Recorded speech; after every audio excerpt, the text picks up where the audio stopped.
Hi guys everyone, हम आपके लिए हमेशा जनरल नॉलेज और कॉमन सेंस के सवाल लेकर आते हैं। अगर आपको वीडियो अच्छी लगे तो चैनल को सब्सक्राइब लाजमी करें और आपकी नॉलेज में ज़रूर फ़ायदा होगा। चैनल को सब्सक्राइब करें ताकि हम जो भी न्यू वीडियो अपलोड करें आपसे मिस ना हो।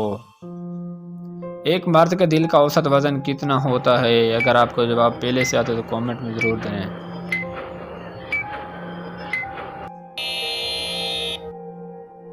340 ग्राम। एक औरत के दिल का औसत वजन कितना होता है?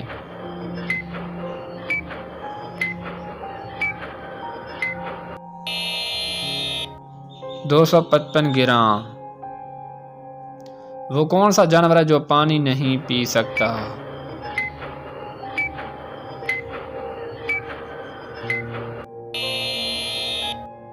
मेंढक। वो क्या है जो एक शख्स अपनी बहन, बीवी और गर्लफ्रेंड की देख सकता है लेकिन अपनी माँ की नहीं देख सकता?